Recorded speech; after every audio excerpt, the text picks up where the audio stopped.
Welcome to today's explainer, everyone. Think of me as your professor for the next few minutes as we roll up our sleeves and really deconstruct section 2.1 of Robert E. Collins' textbook. We're talking Maxwell's equations and boundary conditions. Now, I know that sounds heavy, but today we are laying the absolute mathematical groundwork you need to truly understand electromagnetic radiation.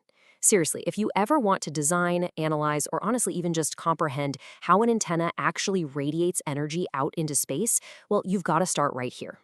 Here's our quick syllabus for today's explainer. We'll start with the fundamental axioms, which are Maxwell's equations. Then we'll look at perfect conductor boundaries, followed by the real world of imperfect conductors. After that, we'll actually crunch some numbers with example 2.1 on AC wire impedance, and finally, we'll wrap up with dielectric media boundaries. Let's just jump right in. Section 1. Maxwell's fundamental equations. Establishing the mathematical ground rules. You see, before we can even talk about antennas blasting energy into the ether, we absolutely must lock down the math that governs that energy. To do that, we have to formally introduce our four main players.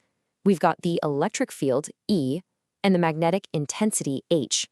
In classical electromagnetics, these two, measured in volts per meter and amperes per meter respectively, describe the actual physical forces at play. On the flip side, we have the electric displacement, D, and the magnetic flux density, B. These guys account for how those exact forces interact with physical matter, which all depends on a given material's permittivity and permeability. Basically, these four vectors are the absolute protagonists in the story of electromagnetics. Now, by assuming our fields vary sinusoidally with time, we get to use phasor analysis, and let me tell you, this is a massive mathematical shortcut. Instead of wrestling with nightmare time derivatives, we just factor out the time-dependent part, e to the power of j omega t. This brilliant little trick transforms grueling differential equations into much friendlier algebraic ones. The time derivative simply becomes j omega. So what we're left with here are Faraday's law, Ampere's law, Gauss's law, and magnetic flux continuity. These are the fundamental laws that perfectly tie our electric and magnetic characters together. All right, moving on to section 2. Perfect conductor boundaries. Idealized scenarios in electromagnetic theory. With our free space foundation set, what exactly happens when these fields suddenly hit a wall? Let's imagine a mathematically perfect scenario, a metal where the conductivity is literally infinite. Inside this perfect conductor, the electromagnetic field is exactly zero. It just cannot penetrate. Think about Ohm's law for a second. Current density equals conductivity times the electric field, right? Well, if conductivity goes to infinity, that internal electric field has to drop to exactly zero. Otherwise, we'd have infinitely huge, impossible currents. And because there's no internal field, the flux lines of our electric displacement, D, have to just terminate abruptly right on the surface charges. So, because those internal fields are absolutely zero, the boundary itself has to bridge this sudden, pretty violent gap. Right at the surface, the tangential component of the electric field, that's the field running parallel to the metal, has to be continuous. So to match the inside, the outside tangential E field is forced to be exactly zero. Boom, gone. At the exact same time, the normal component of the magnetic field, H, completely vanishes because magnetic flux simply cannot penetrate a perfect material. So the only magnetic field allowed to even exist there is purely tangential, and it's held up entirely by an impossibly thin sheet of surface current. Which brings us to section 3, real-world imperfect conductors, moving from theoretical to practical applications. Because as any seasoned engineer will tell you, perfectly conducting metal is basically a mathematical fairy tale. Yeah, physical reality is a whole lot messier. In an actual imperfect conductor with finite conductivity, we're talking real-world stuff like copper or aluminum. The electromagnetic field doesn't just hit a brick wall. Instead, it kind of bleeds into the material. As you can see here, its amplitude falls off exponentially the deeper it pushes into the metal. This exponential decay introduces an absolutely vital engineering concept known as skin depth.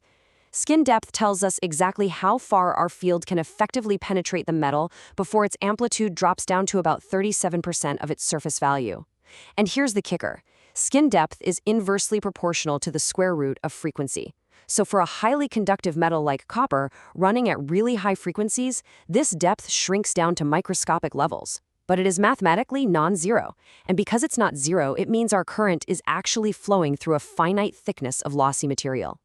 And that leads us straight to a major consequence, power loss. Because real metal has finite conductivity, those fields penetrating that tiny skin depth experience ohmic dissipation. They literally lose energy as heat. To model this, we use a complex surface impedance, denoted as Z sub S. The real part of this impedance, that represents the static resistance of a metal sheet exactly 1 skin depth thick. The imaginary part is an equal inductive reactance, which is caused by the magnetic field pushing into that exact same microscopic layer. All right, section 4, example AC wire impedance, applying theory to a round copper conductor. Let's put this theory to work with a practical example.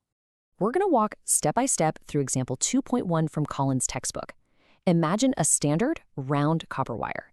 Let's say it has a diameter of 0.4 centimeters, it's being driven at a frequency of 1 megahertz, and it's subjected to an axial electric field. Our main engineering goal here is to find the AC impedance per unit length of this specific wire. Okay, let's break this down logically. Step 1, we check the skin depth. At 1 megahertz, copper's skin depth is incredibly thin, like roughly 6.6 times 10 to the negative third centimeters thin. Since our wire's 0.4 centimeter diameter is over 60 times larger than that skin depth, the curved shape of the wire barely even matters to the penetrating fields. It essentially looks flat to them, so we can safely use our flat surface impedance approximation. Step 2. We formulate the surface current density, which is simply the axial electric field divided by that surface impedance. And finally, step 3, by multiplying that surface current density by the wire's circumference, we get the total current. That lets us equate the electric field to the overall voltage drop per unit length. And when you do the math, dividing that voltage drop by the total current, the AC impedance per unit length resolves beautifully to 0.0207 times the quantity 1 plus J. in ohms per meter. See that complex binomial there? The 1 plus J? That is not just a mathematical artifact, it's telling us a physical story. The 1 represents our real resistive loss, the actual heat being dissipated by the copper. The plus J perfectly captures the reactive internal inductance generated by the magnetic fields penetrating that tiny microscopic outer skin. In a good conductor, that resistance and internal reactance are exactly equal. Finally, section 5. Dielectric media boundaries. How fields behave across non-conducting materials. Antennas aren't just metal floating in a vacuum, right? They exist in air, they get coated in plastics, they sit on circuit boards. So we need to look at a completely different physical reality, the boundary between two different dielectric, or non-conducting, insulators.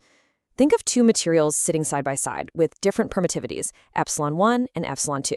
Here, the fields don't suddenly hit a wall and terminate, and they don't just exponentially decay into oblivion either.